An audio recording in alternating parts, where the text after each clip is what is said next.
મિત્રો હવે ખેડૂત પોથી પર ખેડૂતોનો અને ગ્રામજનોનો ભરોસો ખૂબ વધી ગયો છે।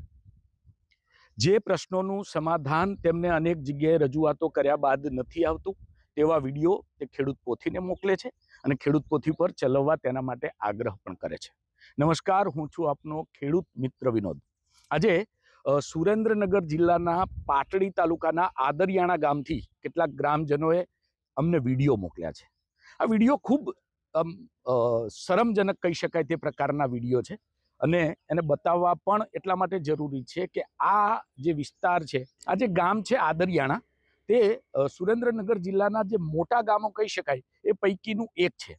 પરંતુ જેની સુવિધાઓ મળવી જોઈએ, પ્રાથમિક સુવિધાઓ મળવી જોઈએ, ત્યાં સદંતર અહીંયા અભાવ જોવા મળી રહ્યો છે। જે પ્રકારના વિડીયો અમને ત્યાંથી ખેડૂતોએ મોકલ્યા છે, નથી ત્યાં હોસ્પિટલના ઠેકાણા, નથી ત્યાં ગ્રામ પંચાયતના ઠેકાણા, નથી ત્યાં પોસ્ટ ઓફિસના ઠેકાણા।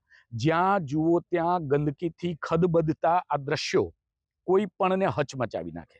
બીજું કે ગામમાં જે એન્ટર થવાનો રસ્તો છે ને, એ એટલી હદે ખરાબ છે કે જો તમારે કામ ન હોય ને તો આ રસ્તો જોઈને તમે ત્યાંથી નીકળી જશો કે ભાઈ આપણે ગામમાં નથી જવું।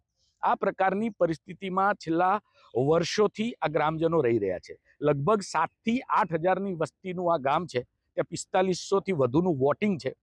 એ ગામમાં અનેક રજૂઆતો બાદ પણ પ્રાથમિક સુવિધાઓનું સમાધાન નથી આવતું, ત્યારે કંટાળીને ત્યાંના લોકો અમને વિડીયો શેર કરે છે અને આ વિડીયો અમે ખેડૂત પોથી પર બતાવીએ તેના માટે તેઓ આગ્રહ કરે છે।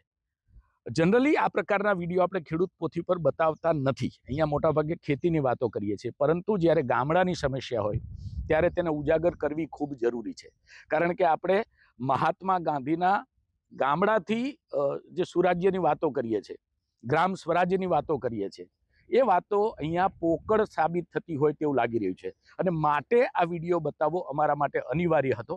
કારણ કે અમારા જે ખેડૂત મિત્રો છે, ખેડૂતોથી બનેલા ગામડા છે અને ખેડૂત મિત્રો જ્યારે અમને વિડીયો મોકલે ત્યારે બતાવવા એ અમારી જવાબદારી છે। હવે તંત્રને પણ અમે વિનંતી કરીએ છીએ કે ખૂબ ઝડપથી અહીંની જે સમસ્યાઓ છે તેનું નિરાકરણ આવે અને આ જે ગ્રામજનો છે તેને સફાઈ ભરેલી સરકારી કચેરીઓ મળે, ગામમાં પ્રવેશવાનો સારો રસ્તો મળે, તેની ચિંતા કરવી ખૂબ જરૂરી છે। જય જવાન, જય કિસાન।